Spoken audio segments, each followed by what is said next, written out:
हिंदू पुराणों और वास्तुशास्त्र में कुछ जगहों पर एक सभ्य व्यक्ति को नहीं रहना चाहिए।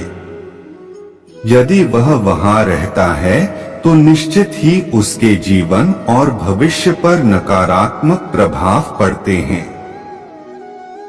घर यह सुकून का नहीं है तो कैसे जीवन में सुकून आएगा।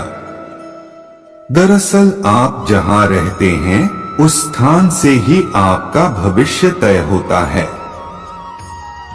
यदि आप गलत जगह रह रहे हैं तो अच्छे भविष्य की आशा मत कीजिए। अतः हर व्यक्ति को यह जानना जरूरी है कि उसे कहां रहना चाहिए और कहां नहीं रहना चाहिए।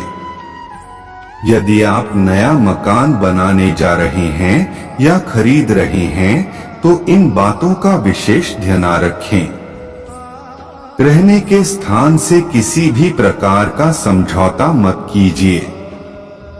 हाँ, यह सही है कि हर जगह सभी तरह की सुविधा उपलब्ध नहीं हो सकती, लेकिन फिर भी प्रयास करने में क्या जाता है। तो आओ जानते हैं कि कहां रहना चाहिए और कहां नहीं। एक तिराहे या चौराहे पर न हो घर। यदि आप तिराहे या चौराहे पर घर खरीद रहे हैं तो सतर्क हो जाएं। इस जगह पर वास्तु दोष निर्मित होता है। चौराहे के घर के संबंध में तंत्र शास्त्र कहता है कि यह तमोगुण का स्थान माना गया है। इस जगह नकारात्मक ऊर्जा अधिक होती है। यहाँ लोगों तथा वाहनों का आवागम लगा रहेगा, जिसके चलते आपकी मानसिक शांति भंग ही रहेगी। आप में उत्तेजना बनी रहेगी। अतः चौराहे के पास घर नहीं बनाना चाहिए। इसी तरह तिराहे पर भी भयानक वास्तुदोष निर्मित होता है। यहाँ रहने वाले सभी सदस्य मानसिक रूप से परेशान ही रहते हैं। सुनसान जगह पर नहीं हो घर। दो तरह के सुनसान होते हैं, एक मरघट की शांति वाले और दूसरे एकांत की शांति वाले। कई लोग एकांत में रहना पसंद करते हैं। इसके चलते वे सुनसान में रहने चले जाते हैं। भविष्य पुराण अनुसार आपका घर नगर या शहर के बाहर नहीं होना चाहिए। गांव या शहर में रहना ही तुलनात्मक रूप से अधिक सुरक्षित होता है। यदि घर बहुत सुनसान स्थान पर या शहरगाम के बाहर होगा तो जब भी आप घर से बाहर कहीं जाएंगे उस दौरान आपके मन और मस्तिष्क में घर परिवार की चिंता बनी रहेगी।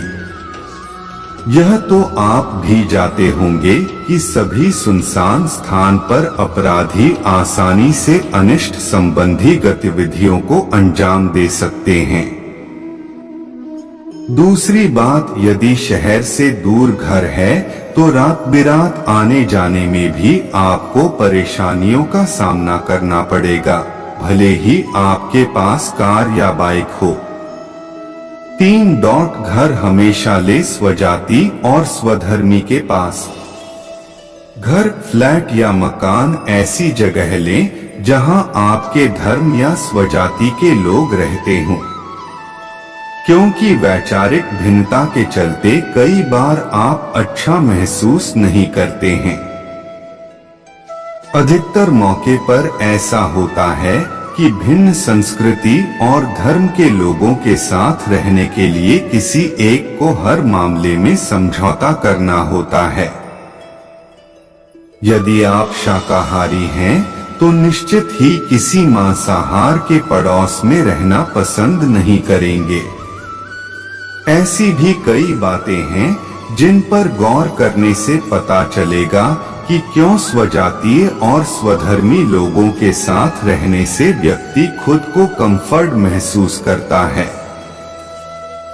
हालांकि आधुनिक युग में इन सब तरह की बातों को आप अस्वीकार कर सकते हैं। इसके अलावा अपने रहने के स्थान पर पड़ोसियों को भी जाने क्या वह आपके मिजाज के हैं या कि नहीं। अक्सर यह देखा गया है कि समान वैचारिक समूह के साथ ही रहने से व्यक्ति खुद को सुरक्षित और प्रसन्नचित्त महसूस करता है। यदि आप किसी टाउनशिप या किसी नए मोहल्ले में रहने जा रहे हैं तो उस टाउनशिप या मोहल्ले को अच्छे से समझें। पहले तो उसका वास्तु जानें, दूसरे वहां के लोगों के टाइप को जानें, तीसरा वहां उपलब्ध सुविधा के बारे में जानें, जैसे स्कूल, अस्पताल, मेडिकल, किराना दुकान, थाना, वाटर सप्लाई, बिजली सुविधा, साफ सफाई, सार्वजनिक वाहन सुविधा आदि कितनी दूरी पर उपलब्ध हैं। यदि यह सभी बातें आपके अनुकूल नहीं है तो यहाँ नहीं रहने में ही भलाई है। मकान शहर या मोहल्ले के पूर्व, पश्चिम या उत्तर दिशा में होना चाहिए। 4. अवैध गतिविधियों वाली जगह। यदि आपके घर के आसपास मदिरालय, जुआघर, मांस मच्छी की दुकान या इसी तरह की किसी भी प्रकार की अनैतिक अवैध गतिविधियां संचालित होती है तो वहां कतई न रहें। भले ही आप मांसाहारी हो फिर भी आप वहां नहीं रहें। ऐसी जगह आपके जीवन में कभी शांति नहीं रहने देगी। इससे आपके और आपके बच्चों के भविष्य पर नकारात्मक असर होगा। इन जगहों पर अपराधी, तामसिक और नकारात्मक किस्म के लोगों का आवागम अधिक होता रहता है। इससे घर पर संकट के बादल कभी भी मंडरा सकते हैं। बेहतर भविष्य के लिए या तो ऐसी अवैध गतिविधियां बंद करवाएं या वह जगह छोड़ दें। 5. जहां न हो मंदिर वहां न रहें। हालांकि बहुत से वास्तुशास्त्री मानते हैं कि मंदिर के पास नहीं रहना चाहिए, लेकिन यह उचित नहीं है।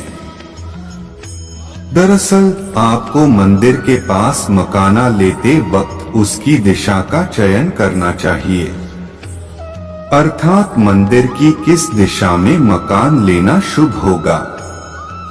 कहते हैं कि आपका मकान मंदिर के पास है तो अति उत्तम, थोड़ा दूर है तो मध्यम, और जहां से मंदिर नहीं दिखाई देता या उसकी घंटी की आवाज नहीं सुनाई देती तो वह निम्नतम है। ऐसे में कम से कम मंदिर से घर उतनी दूर हो जहां से उसकी घंटी की आवाज सुनाई दे। दोस्तों, आज के लिए बस इतना ही। मिलते हैं अगले वीडियो में। जय श्री कृष्णा।